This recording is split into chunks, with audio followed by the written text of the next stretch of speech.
मैं इस शादी के सख्त खिलाफ हूँ। एक गरीब घराने की लड़की हमारे खानदान का हिस्सा कैसे बन सकती है?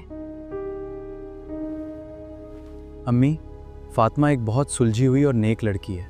दौलत से इंसान की शराफत नहीं नापी जाती। भाई, आप मोहब्बत के अंधेपन में हमारे खानदान का मयार भूल रहे हैं। लोग क्या कहेंगे? आप सब गलत सोच रहे हैं। वक्त साबित करेगा कि फातिमा इस घर के लिए एक नेमत है।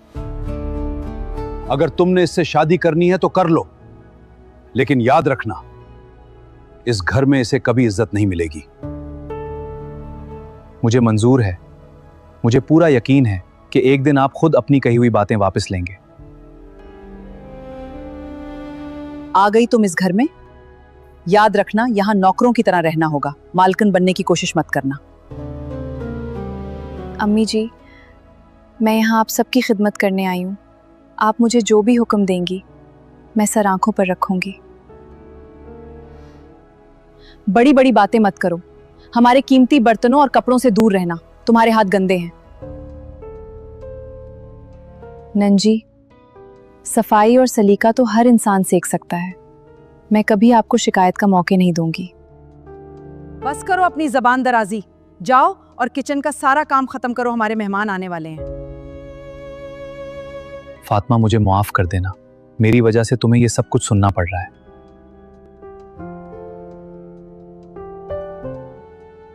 आप परेशान ना हो, ये मेरे वालिदैन का घर भी है। मैं सब्र से काम लूंगी और सबका दिल जीतूंगी। अम्मी, देखिए इसने किचन में कैसा गंद मचाया हुआ है। इसे तो चाय बनाना भी नहीं आती।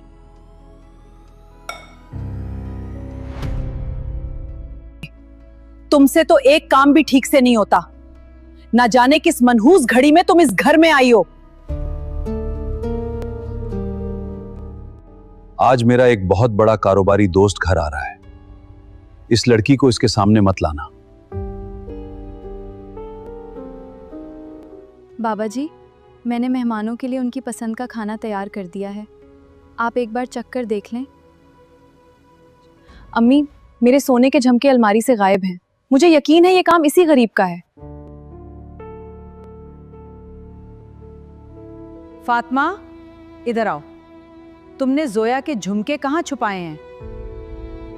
सच सच बता दो, वरना पुलिस बुलवा लूंगी। अम्मी जी, खुदा की कसम मैंने झुमके नहीं देखे। मैं चोरी का सोच भी नहीं सकती।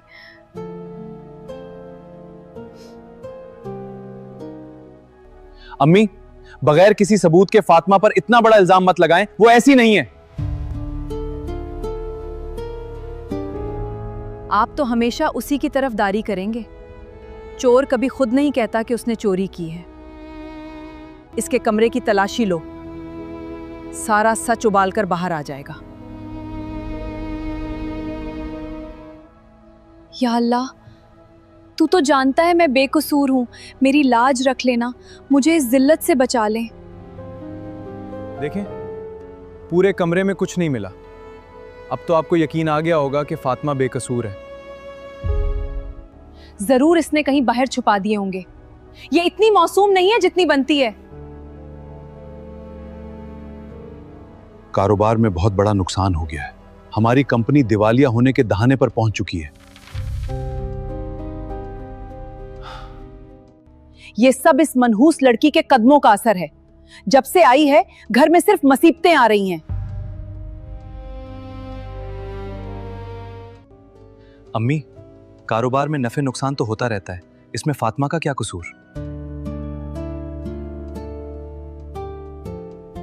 अगर अगले 2 दिन में मुझे 50 लाख रुपए ना मिले तो बैंक हमारा ये घर भी कफल कर देगा। आप सब परेशान ना हो, अल्लाह कोई ना कोई रास्ता जरूर निकालेगा। हिम्मत मत हारे। तुम तो खामोश ही रहो। तुम्हारे पास तो 50 रुपए भी नहीं होंगे। तुम हमें क्या मशवरा दोगी? अम्मी जी, मैं अपने मैके जा रही हूँ। शायद वहां से कोई मदद मिल सके।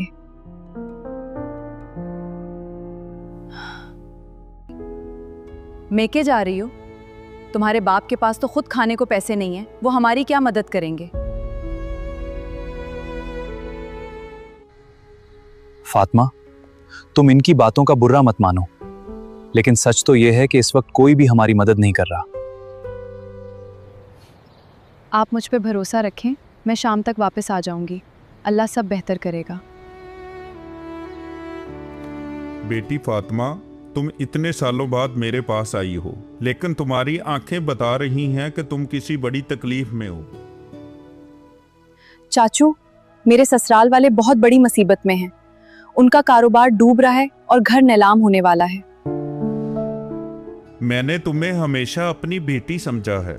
तुम्हारे वालिद की वफात के बाद तुम्हारी खुशी मेरी जिम्मेदारी है। चाचू, मुझे 50 लाख रुपए की जरूरत है। क्या आप मेरी मदद कर सकते हैं? रकम की फिक्र मत करो, मैं अभी बैंक को फोन करके ये रकम तुम्हारे शोहर के अकाउंट में मुंतकिल करवा देता हूँ। लेकिन चाचू, एक शर्त है। उन्हें ये मालूम नहीं होना चाहिए ये पैसे मैंने दिए हैं। वो बहुत खुददार हैं। तुम कितनी अजीम हो फातिमा। उन्होंने तुम्हें दुख दिए और तुम इनका घर बचाने के लिए तड़प रही हो। बाबा, मौजज़ा हो गया। किसी नामालूम बिजनेसमैन ने हमारी कंपनी के अकाउंट में 50 लाख रुपए भेज दिए हैं। क्या? ये किसने किया?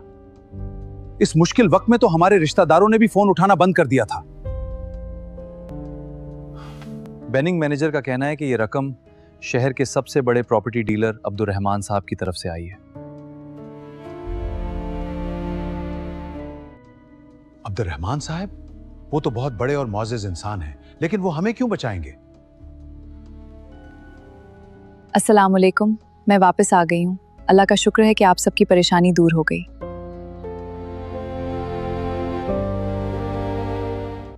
हाँ, तुम्हारे बगैर ही हमारी परेशानी दूर हो गई। खुदा ने हमें एक बहुत बड़े इंसान के जरिए बचा लिया।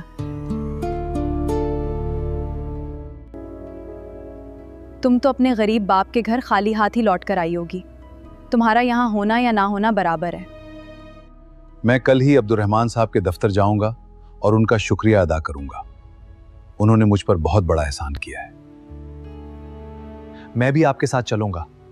हमें मालूम करना चाहिए कि उन्होंने हमारी मदद क्यों की। तशरीफ रखिए। मुझे मालूम था कि आप लोग मुझसे मिलने जरूर आएंगे। सर, आपका बहुत बहुत शुक्रिया। आपने 50 लाख रुपए देकर मेरा डूबता हुआ कारोबार और खानदानी इज्जत बचा ली। लेकिन सर, हम आपको जानते तक नहीं। आपने हम पर इतना बड़ा एहसान क्यों किया? मैंने ये एहसान आप पर नहीं बल्कि अपनी इस बेटी पर किया है, जिसने मुझसे आपके लिए झोली फैलाकर मांगा था। आपकी बेटी? लेकिन हमारी वाकफियत तो आपके खानदान में किसी से नहीं है। क्या आप फातिमा को नहीं जानते? वो मेरी सकी भतीजी है, जिसे मैंने अपनी बेटी की तरह पाला है। क्या फातिमा आपकी भतीजी है? लेकिन इसने तो कभी हमें आपके बारे में कुछ नहीं बताया। वो बहुत खुरदार लड़की है। इसके वालिद की वफात के बाद वो सादगी से रहती थी, लेकिन वो करोड़ों की जायदाद की मालकन है। क्योंकि ये मैंने क्या कर दिया? हमने इस मासूम लड़की को गरीब कहकर हमेशा उसकी तजलील की। फातिमा बेटी, मुझे माफ कर दो। मैंने तुम्हारा दिल दिखाया, तुम्हारी गुर्बत का मजाक उड़ाया।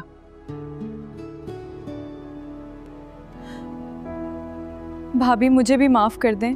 वो झुमके मेरी ही गलती से दूसरी अलमारी में रह गए थे। मैंने आप पर झूठा इल्जाम लगाया। बेटी, तुमने हमारे बुरे वक्त में हमारी लाज रखी। काश हर घर को तुम्हारी जैसी नेक बेटी मिले।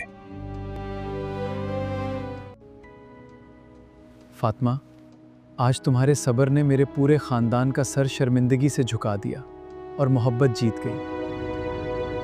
इंसान की पहचान इसके बैंक बैलेंस से नहीं होती, इसके आला इखलाक और खानदानी तरबियत से होती है। दौलत तो आनी जानी चीज है, लेकिन रिश्तों का एहतराम और दिलों की मोहब्बत ही इंसान का असल सरमाया है। अगर ये कहानी आपको अच्छी लगी है तो प्लीज हमारे चैनल को सब्सक्राइब करें और बेल आइकन जरूर दबाएं, क्योंकि अगली कहानी इससे भी ज्यादा हकीकत पर मबनी है।